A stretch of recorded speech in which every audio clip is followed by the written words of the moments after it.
Let's raid!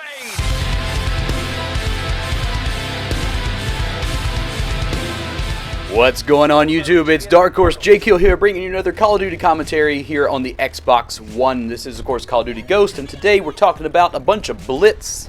And I'm not talking about the football, I'm talking about the Call of Duty Blitz.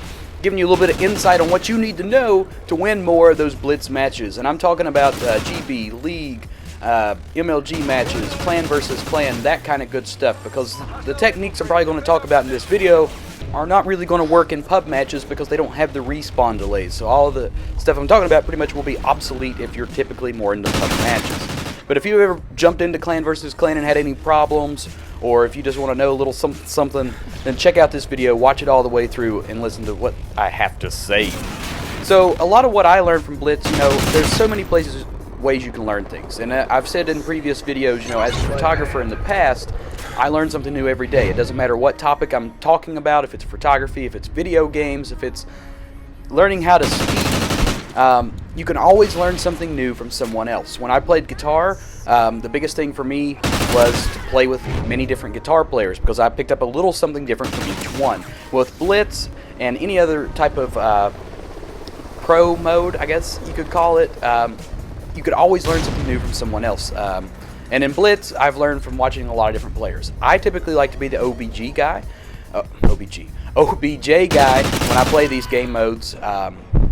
Blade Martyr and Scumbag Zero typically tend to be our primary slayers. In fact, Scumbag goes like 25 or 24 and 15 in this one, I think. I may be a little bit dyslexic on the numbers there. So, I mean, he's slaying like crazy. Blade Martyr, he does a lot of slaying as well as get a lot of caps. And then I think at the very end, I get a little bit cap crazy and take over. But if you're in this game mode, the most crucial thing to remember is you have to, one, be sneaky, and then two, you have to slay. If you're going in for a cap, an important thing to remember is to be sneaky. You don't have to take every kill that hops in front of you.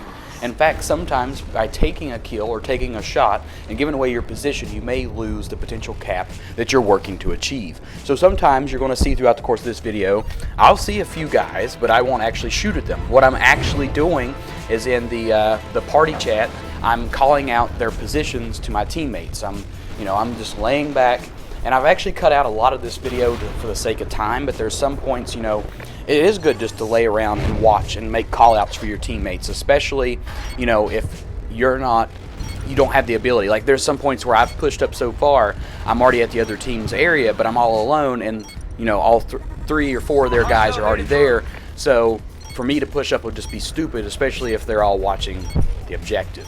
So that gives my team time to push forward with knowledge of where they're at. And then occasionally you'll have a guy like that who has no idea what's going on. He's totally clueless, and that's about it. Now, another important thing is slaying. You want to make sure that you knock their team down, and typically you'll see that I have the stat bar up quite a bit in my game. I've taken it upon myself as the objective player to try to keep track of who's up. I'll constantly be calling out, okay, they got 2 up, they got 3 up, all 4 are up. We got to slay down this guy, whatever. I'm constantly watching that to help out my team and make these call-outs. I do that in Blitz as well as Search and Destroy quite a bit. So I think it's important, that 5 seconds could change the course of a game. I mean, that 5 seconds could make your life or break it in as far as winning one of these game modes or even losing it. Now, the same works for you. If you get shot, you're out for 5 seconds, and 5 seconds can seem like a freaking lifetime.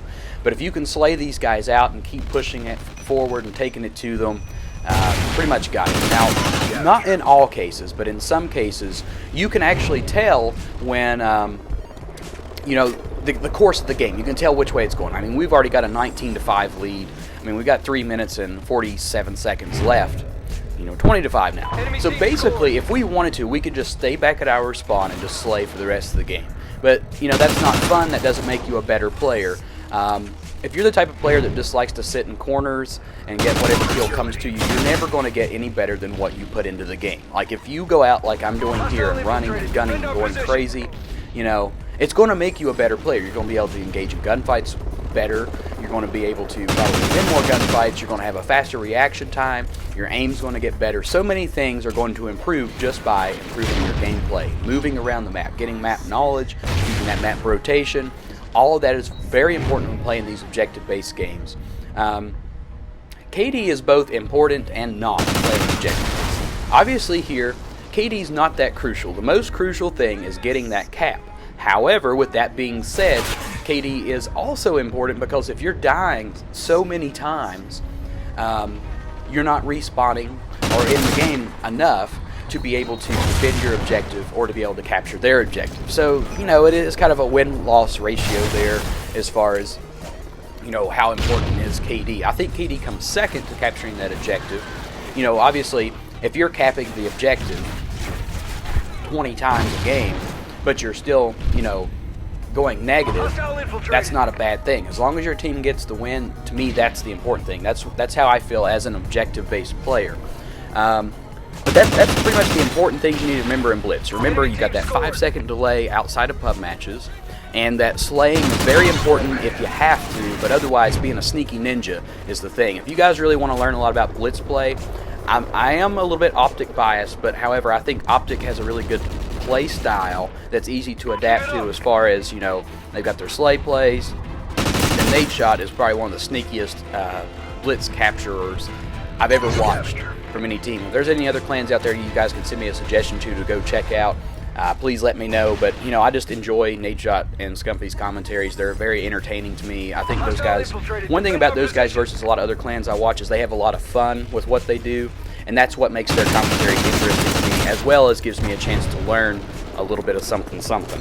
But guys, I hope you enjoyed this commentary today, and if you did, please be sure to like, comment, subscribe, and all those other good things. I'm going to leave you guys here with the kill cam with Blade Martyr, and as always, be sure to follow me on Twitter at DARKH_JKill, and I will try to chat with you over there. But guys, it's been fun today. Hope you guys enjoyed this final kill cam. Hope you guys enjoyed this commentary, and as always, YouTube, let's rage.